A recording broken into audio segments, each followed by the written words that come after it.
Dyma'r myfyrdod ar gyfer chwefror yr 11. Gair o ras i gychwyn. Rwyt yn ein cymell ni gerdded llwybr dros yng ngeiddrwydd. Geisio dewyllus di, nid yn ewyllus ni. I fyw i eraill, nid i ni'n hunain. I ganfod y nerth sy'n mewn gwendid a'r grym sy'n mewn gwileiddra. Cymorth ni i ymateb i ti. Amen. Chydig o adnodau o Hebreaid 11. Ffydd Enoc naeth berydd o gael ei gymryd i ffwrdd o'r bywyd hwn, heb orfod mynd trwy'r profiad o farw. Roedd wedi diflannu am fod Duw wedi gymryd i ffwrdd. Cyn iddo gael ei gymryd i ffwrdd, cafodd ei ganmol am ei fod wedi plesio Duw. Mae'n amhosi plesio Duw heb ffydd.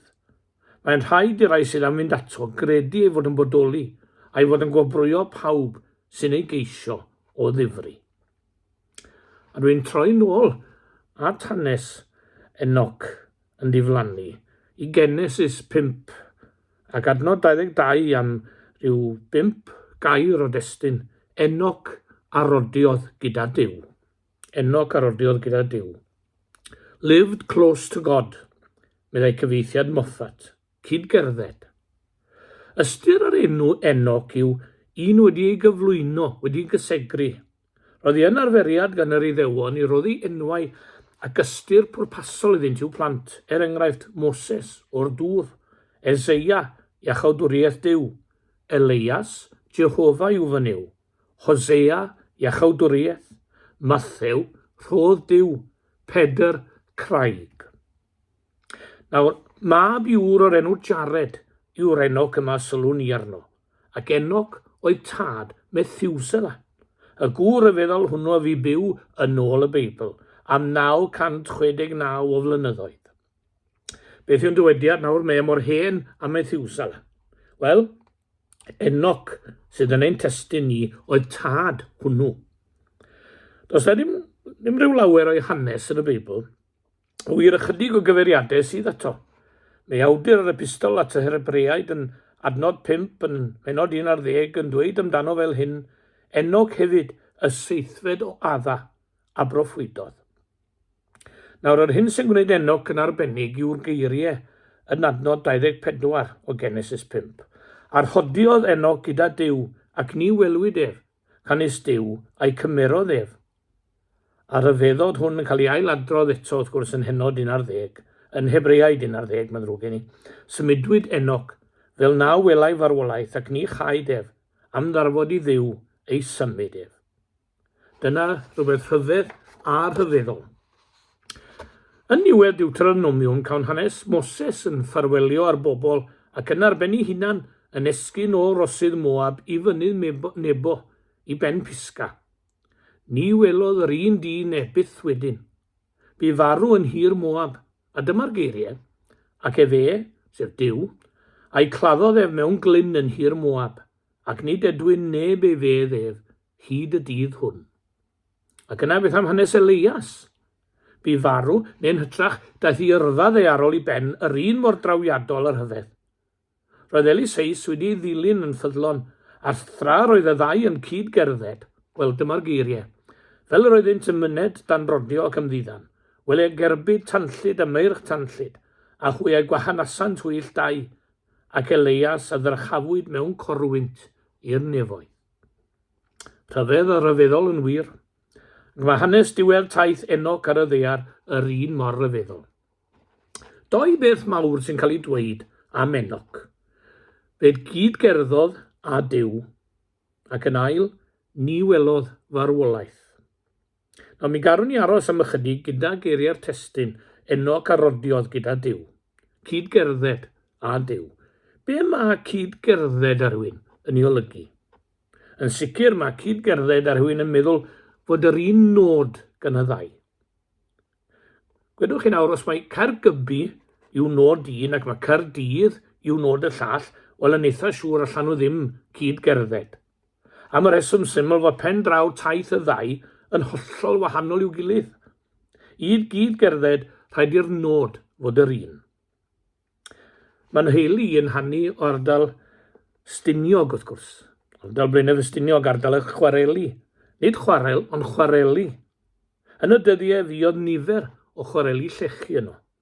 yr ocli, llechwedd, lord, mae'n offeren.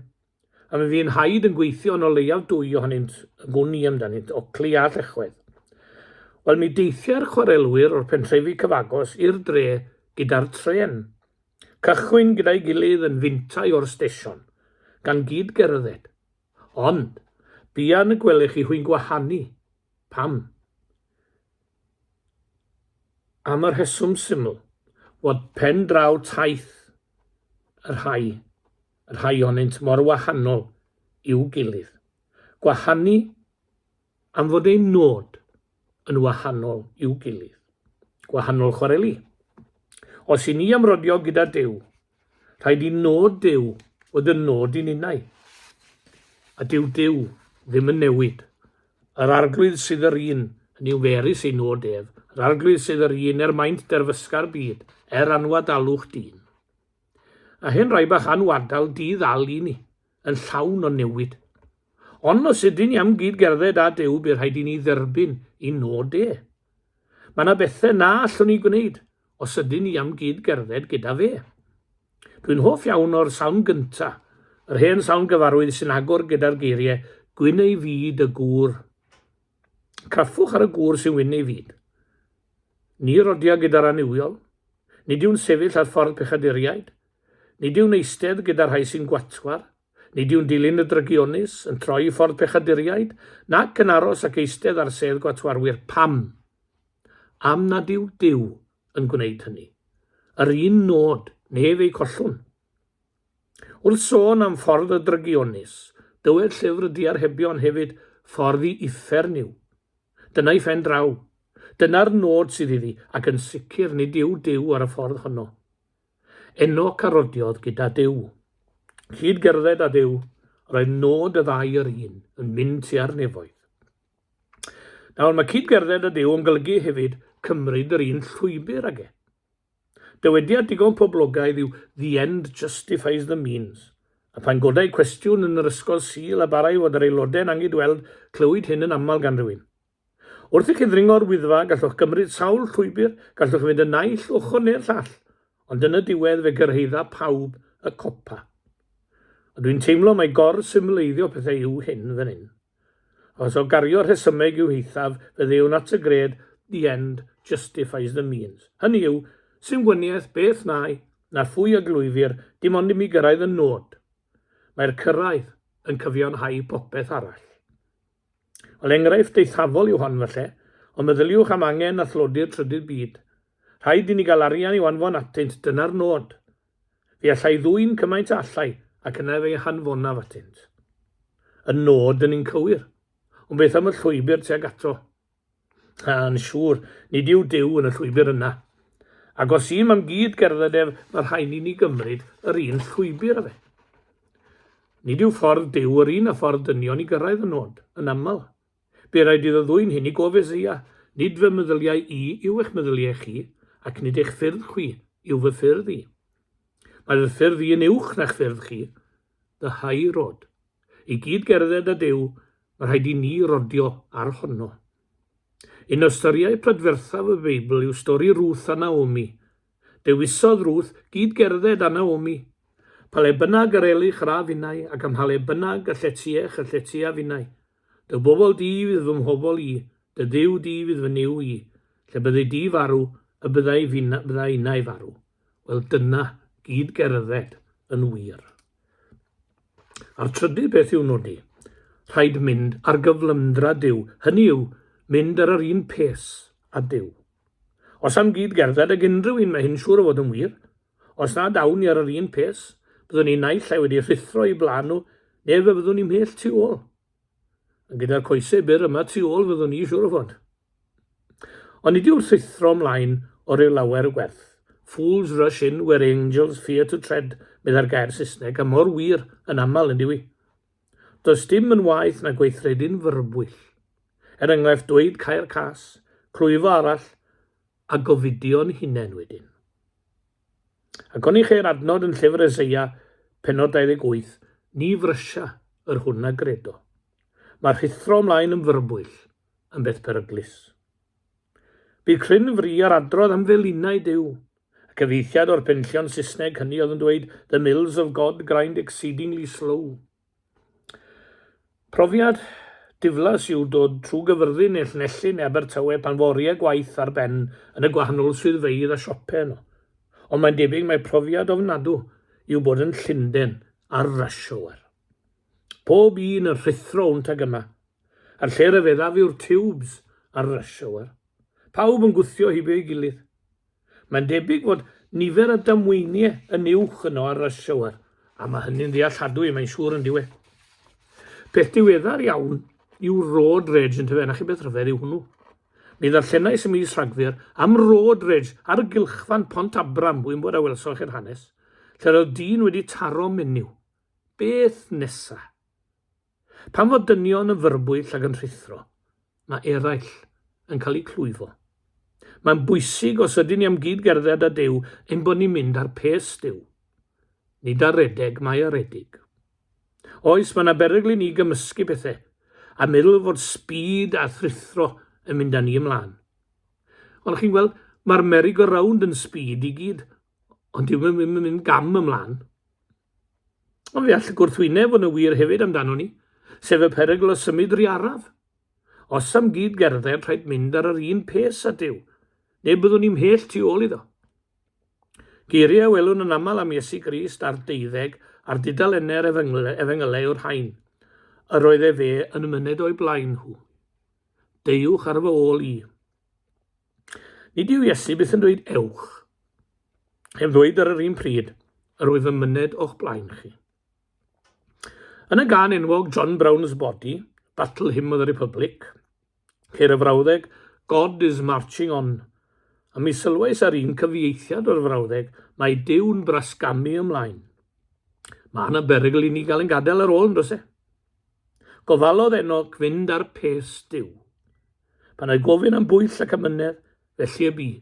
Pan ei gofyn am beidio rhithro ymlaen, felly y cerddodd. Ac ar y llaw arall, pan oedd Duw yn camu ymlaen, lledodd Enoc i gerddediad mwyn cadw lan gyda Duw. Cyn lleed wyddom am Enoc, gwyddom ddigon i sylweddoli byddai'n dda i ni ymdebygu iddo. Y flwyddyn cyn i mi gael yngeni, bu farw'r tenor enwog Mario Lanza. Bu bri mawr ar ei ganu ar un cyfnod, ac un o'i ganeuon poblogaidd rydw i wedi glywed mewn angladdau yw I'll walk with God. I'll walk with God from this day on, his helping hand I'll lean upon.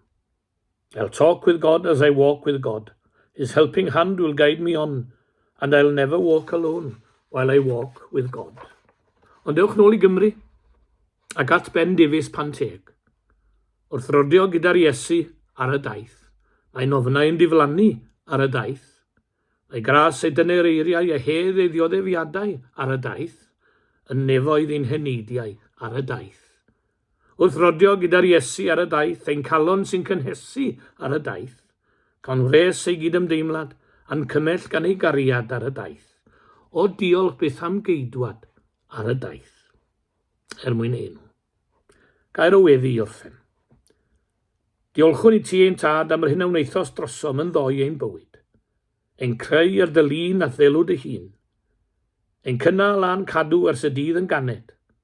Ein gosod oddi mewn i ddiogelwch teulu. Ein hamgylchynu a chariad anwyliaid, a'r rhoi i ni gyfeillio'n cywir. Gweddion ein tad ar eti eto heddiw gynnal ein teuluoedd ath gariad, ac am ddiffyn ein cymdeithas ath gyfiawnder. Yn dy drigaredd, bendithia genhedloedd ein deiar ac ysbrydau thineb i gymodi a'i gilydd, ac i rodio ffordd brawd garwch a thangnefedd. Gweddion dros gyfeillion Crist ym mhob man, a thros yr ai sy'n unig a heb gyfeillion.